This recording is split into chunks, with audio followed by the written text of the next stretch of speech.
Eto, 80% of your sales success will be determined by what is going on in your mind. So kanina may mga nag-share ng about focus, ng consistency, pero napansin nyo, kung ano talaga tumatakbo sa utak mo, yun ang magdidetermine ng magiging success mo. Imagine niyo yung mga matatagal na sa real estate, ano ba ang kanilang mentality sa araw-araw na ginagawa nila? Ano ba halimbawa ang iniisip mo? Halimbawa ikaw, Lance, ano bang iniisip mo araw-araw? Di ba about sa pagbebenta, kung paano makakuha ng client, ano yung mga marketing activities mo, sila Diana, sila Kenneth, o sa iba pa man, di ba? Sila Nori, at lahat kayo dito, you can assess kung ano ba talaga ang nasa mind mo. So, of course, syempre, marami sa atin, part-time, may mga ginagawa pa silang iba. Pero kung papansinin mo, true time talaga kung sino yung palaging nasa kanya yung iniisip niya yung real estate, paggising niya real estate, buong araw niya real estate, pagtulog niya real estate, kahit day off niya real estate, di ba? So napansin mo, yun yung talagang meron ng performance sa real estate. So napaka-importante ng pagkakaroon ng tamang mindset sa ating ginagawa para magkaroon tayo ng tagumpay. Pero paano ba yan? Paano ba yung sinasabi natin na yan na right mentality? Merong 7 ways kung paano tinitignan ng top salespeople ang kanilang mga sarili. Merong 7 ways kung paano nila tinitignan. At number 1 dyan, you see yourself as self-employed. Ito, palagi ko namang sinishare ito. Actually, nababanggit ko na palagi itong aspect na to. So, ano bang ibig sabihin ng self-employed? Lahat naman tayo, alam natin kung anong self-employed. Di ba? Self-employed, nagtatrabaho ka para sa sarili mo, meron ka sariling negosyo, freelance ka, right? Bilang isang ahente, madalas na-discount ito na parang ang feeling mo minsan, ahente ka lang. O feeling ng ibang tao, ahente ka lang. O tinitignan ka ng ibang tao na ahente ka lang. Pero, ang mentality ng isang performer, hindi mo tinitignan na ahente ka lang. Dapat tinitignan mo na ikaw ang president ng sarili mong professional sales service corporation. It's how you see yourself talaga. Sabi nga, you cannot act as a winner if you don't see yourself as a winner. So tingnan mo muna yung sarili mo, ikaw ba yung presidente ng sarili mong kumpanya? At alam niyo ba kung presidente ka ng sarili mong kumpanya, you accept total responsibility and accountability. May nag-share kanina sa inyo na yung accountability, yung responsibility. Alam mo kung may-ari ka ng isang negosyo, una ka nagigising, una ka napapasok, at ikaw na yung huling uuwi. Kahit dito sa RRCT Realty, hindi ko naman sinasabi na kami kaunahang pumapasok, pero kami yung huling umuuwi. At kahit day off namin, pumapasok pa kami. Kapag talagang, and even pag nasa bahay kami, nagtatrabaho pa rin kami. So, kung gano'n ang mentality mo, tinitignan mo yung sarili mo bilang ikaw yung president ng sarili mong kumpanya, kahit sa capacity mo as an agent, magiging responsible ka. Kasi unang-una, ayaw mong malugi ang kumpanya mo. Ayaw mong malugi ang kumpanya mo. At ang kumpanya mo, yung pinapatakbo mo bilang isang ahente. So, paano ka ba malulugi bilang isang ahente? Kung wala kang benta. Diba? Kaya, ang focus mo, syempre, isa sa focus mo, ay magkaroon ka ng benta consistently. Kung nakakabenta ka ba ng isa kada buwan, sapat na ba yon para sa pangarap mo? O para lang yon sa basic needs mo? Kung nakakabenta ka ng 2 sa isang buwan, sapat na ba yon para sa pangarap mo? O para lang yun sa mga basic needs mo? Kaya minsan, kailangan din natin i-determine, kasi kung ikaw ang presidente ng isang kumpanya, halimbawa, sa atin sa RRCT Realty, and I hope ganun din yung maging mentality nyo. Dito sa ating bagong office, 40,000 ang monthly natin dito na renta. Of course, syempre, meron na tayong additional na utilities. May additional na tayo na sasakyan. Dadami na tripping natin. Magkano ngayon yung fixed cost mo monthly? Pag sinabi natin fixed cost, regardless kung meron kayong benta or wala, babayaran mo to. Tama? So, ibig sabihin, nasa mentality ng RRCT Realty, halimbawa sa akin, nasa mentality ko na dapat, ano ba dapat ang maging performance namin para mabawi namin yung expenses na yun.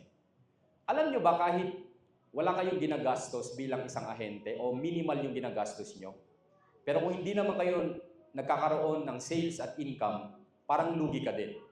Kasi wala kang income. Kahit, halimbawa, full-time ka, let's say full-time ka, wala kang income, wala kang masyadong expense, pero wala ka din namang income. So kaya, dapat bilang isang president ng sarili mong kumpanya, isa sa mentality mo palagi ay meron kang benta every month. Meron kang benta every month. Responsible ka dyan. Ikaw yung maagang gumising, ikaw yun na yung late na magtrabaho, araw-araw yan ang concentration mo. Otherwise, kung physical business yan, magsasarado ka. Kasi meron kang fixed cost doon. Magsasarado at magsasarado ka. So, yan ang isang mentality na dapat meron ka. Pangalawa, you need to see yourself as a consultant. See yourself as an expert, an advisor to your client. Narinig ko kanina o narinig ko palagi sa sharing ni Diana na inaral niya na yung project. O sa iba sa inyo, mga nag-share sa inyo, kabisado na yung project, minamaster yung project. Bakit mo kailangan i-master? Kasi nga, dapat ikaw yung makita bilang expert. Ikaw yung advisor ng client. Hindi yung client mo ang mas marunong pa sa'yo. So, paano mo gagawin na ikaw you need to be like a consultant? Una, syempre, tignan mo yung sarili mo na isang consultant. At ano ba ang ginagawa ng consultant? Nag-a-advise sa client, ikaw yung expert, o paano ka ba maging expert? Syempre, maging expert ka kung inaaral mo yung mga dapat mong aralin, maybe dun sa project na binebenta mo. Or kahit hindi sa project na binebenta mo, maybe sa negotiation, the art of negotiation, o maybe psychology of people. Kasi para ma-assess mo kung paano ka makipag-usap sa tao, paano pag ganito yung kanyang action, paano pag ganito ang itsura niya. Di ba? Even yung mga hand gestures, even yung ano ng mata niya, di ba? May mga meaning yon, di ba? So, kailangan maging expert tayo in the eye of our client. No? Hindi lang sa eye ng ating client, kung hindi sa ating mga co-agents din. Okay? See yourself as doctors of selling. Para kang doktor. Ano ba yung sabihin pag para kang doktor? Just like a doctor, you do the check-up first. Ask question first. Ano kaya ang mararamdaman mo kung pupunta ka sa isang hospital o sa isang clinic? Tapos sabi mo, Doc, meron kasi akong sakit eh. May nararamdaman akong hindi maganda. Tapos biglang sinabi ng doktor sa'yo, ito, riresetahan kita ng antibiotic na ganito. Tingin mo, tatanggapin mo kaya o matatakot ka? So, riresetahan ka na ng doktor, hindi ka pa nagsasalita. Hindi mo pa sinasabi kung ano yung, bakit ka nagkasakit. Di ba? So, ang doktor, pag pumunta ka, tapos may sakit ka, di ba tatanungin ka? Ay, masama ang pakiramdam ko, Dok eh. O ano ba ang ano mo? Hello? Hello, hello, hello? On mo lang siya ulit. Hello, hello? Ayan.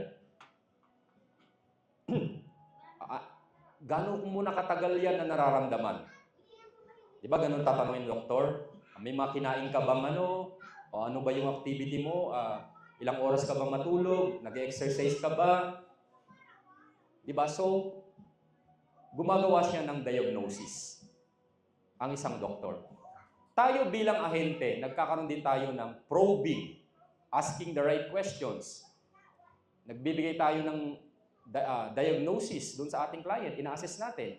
Hindi pwede na, mag-inquire na ako sa bahay, ay ma'am, may promo po kami. Okay naman yung sabihin ng may promo. May promo kayo, kumuha na kayo ngayon. Na hindi mo pa nakikilala yung kliyente mo.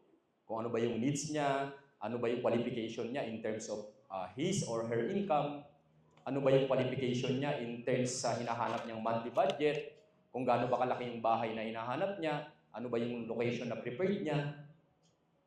Ang tendency ng karamihan sa ating ahente, mag-o-offer na nang hindi natin dinadiagnosis ang ating mga kliyente. Nang hindi tayo nag-a-ask ng mga questions. So dapat, ilagay natin yung sarili natin na para tayong doktor. Na tinatanong muna natin, bakit kaya nagkaroon to ng sakit? Ano kaya yung habit ng person na to? 'Di ba? So marami sa atin guilty niyan. Even ako guilty naman ako at some point dito, no? At minsan kapag tinatamad ka, ganun talaga, no? Hindi na natin talaga tinatanong. So lahat naman tayo diyan, kahit alam natin yung principles behind it, medyo nakakalimutan natin minsan. Be a strategic thinker. Ano bang ibig sabihin ng strategic thinker? Sa akin, sinasummarize ko lang siya na yung merong kang initiative, no? Kumbaga, although madalas parang sinusubo na natin sa mga ahente, pero I'm very thankful and grateful sa mga partner agents natin na meron silang initiative na, halimbawa, kahit ito tinuturo ni Sir Ralph, meron siyang ibang creative thinking na, ito yung implement ko, ito yung gumagana sa akin. Kasi hindi naman, porket gumagana sa akin, gagana din naman sa inyo. Or maybe meron ka lang iti-twist, di ba? So, ang strategic thinker, they aren't reacting or waiting to be told what to do. They are pitching new ideas, initiating new projects, and trying to figure out the next big thing. They approach what they need to do today as necessary for reaching a much larger long-term goal. Alam niyo dito sa RC Realty, kami mga in-house, kami ni John, palagi kami nag-a-adjust ng strategy. Kaya tama din yung sinishare ko palagi at natutunan ko kay Tony Robbins, na ang key to success talaga is alamin mo yung goal mo, i-list mo lahat ng gagawin mo, mag-take action ka dun sa list ng gagawin mo, magkaroon ka ng feedback dun sa outcome nung ginawa mo, and then mag-adjust. Adjust, and then mag-implement ka ulit, mag-take action ka ulit, and then magkaroon ka ulit ng feedback, right? Tapos adjust. Kaya tayo continuous adjustment. Ang dami natin ginagawang adjustment. At ganun ang journey sa success. No? Number 5, be results-oriented. Alam nyo naman to, no? The results-driven person strives to make things happen. Make things happen. So huwag mong hayaan na masiro ka sa isang buwan. Huwag mong hayaan na wala kang magawa na activity. Diba? So kaya, I really salute yung mga hindi tumitigil at palaging merong results. Sino sa inyo ang mula nung nakabenta ng first sale, hindi na nawalan ng benta monthly? Meron ba sa inyong ganon? Kayo ba? Nawalan na ba kayo ng isang buwan? Na-zero na ba kayo? So, yan ang ibig sabihin ng results-oriented. Sino sa atin ang na-zero tayo at some point sa buwan natin? Di ba? 99% sa atin. And it's okay. It's okay. Kasi nasa journey tayo. At the end of the day, palagi natin sinasabi, it's not about the destination, it's about the journey. Like this, itong ginagawa natin right now, it's a journey. And you need to enjoy the journey. You need to enjoy the progress. Hindi yung mga awards natin, no? Ano yun? Outcome na lang yun. No? So, be results-oriented. Number 6, see yourself as being the best. Being the best. Friend. Unang-una yan. Kailangan mong tignan yung sarili mo as being the best. The best version of yourself. Merong mas magaling sa'yo, palagi namang ganun. Pero dapat, palagi mong tignan yung sarili mo na you're being the best. Kaya I really admire yung iba sa atin na talagang yung competence level nila talagang to the highest level. Yung standard nila ay to the highest level. Kaya isa yan sa kailangan mong gawin. Going out of your comfort zone and getting into your courage zone. Ang pangarap natin, nasa courage zone, nasa labas ng comfort zone natin. May mga bagay na iniisip mo na yun dapat ang gawin mo pero hindi mo pa ginagawa. Kasi nga, nasa comfort zone ka. Pero pag lumabas ka sa comfort zone mo at ginawa mo yung bagay na yon na hindi mo pa ginagawa. Sabi nga, di ba, yung ating mga gustong ma-achieve ay nandun sa mga bagay na hindi pa natin ginagawa. Minsan, maybe isang strategy away ka lang. Maybe one strategy away ka na lang para dun sa breakthrough mo. Kaya kailangan lumabas ka sa comfort zone mo. Learn new things. Ako, hindi ako technical, pero inaaral ko paano mag-edit. Hindi naman to the highest level na editing. Pero kailangan ko aralin. Hindi naman ako pwedeng, ako yung head ng RCT Realty, kailangan overview lang ako. Hindi naman ganon. At a certain aspect ng mga details, kailangan ko ding malaman. Kailangan ko ding i-implement, no? Kasi unang-una sa branding, hindi mo pwedeng i-delegate yung branding mo, sarili mong branding, no? So, yun yung ano doon. And number 7, adopt the golden rule mentality. Ano yung golden rule mentality? Sino nakakaalam? Golden rule. Ano yung golden rule? Sa buhay. Kuya Joser. Okay, golden rule ng buhay yan. Okay? Don't do unto others what you don't want them done to you. Di ko alam, mali yata yung pagkaka-word ko, no? Basta na-gets nyo, ha? Yun yung ano niya. So, sa sales, ito yan. Sell unto others as you would have them sell unto you. Sell unto others as you would have them sell unto you. Anong ibig sabihin yan? So, ilalagay mo yung sarili mo palagi sa shoes nung mga customer mo o client mo. So, kung ikaw ba yung customer, paano mo gustong i-treat ng isang ahente? Paano mo gustong i-treat ng ahente? Gusto mo ba yung ahente mo magalang? Gusto mo ba yung ahente mo ay maasikaso? Gusto mo ba yung ahente mo punctual? Gusto mo ba yung ahente mo well-knit dress? Gusto mo ba yung ahente mo mabango? Mga ganon? So kung yun ang standard mo, at yun ang gusto mo mangyari, dapat ikaw ganun ang gawin mo. Gusto mo punctual, wag ka dapat magpapalit. Di ba? Gusto mo i-treat ka with respect, dapat pormahan mo, talaga, professional talaga. So, yun yung kailangan nating gawin. Kaya nga, kanina nga, nakita ko si Froilan, nag-send sa tripping assistance, naka-short, naka-sando. O nag-message ako, ba't ganyan attire mo? Hindi ka nag-uniform ka. So, kahit nandun ka lang, malapit ka sa bahay, kailangan you represent a company, you represent a realty. Dapat naka-uniform at kung hindi ka, marumi uniform mo, wala ka ng pampalit, di okay lang kahit nakakuhelyo siguro, di ba? So, yun ang ibig kong sabihin dito. So, sell unto others as you would have them sell unto you. Paano mo gusto na pag may ahente ka, kung paano siya mag-present? O paano ka kausapin? Gusto mo ba yung magaling? Gusto mo ba energetic? Bakit ikaw parang wala kang energy?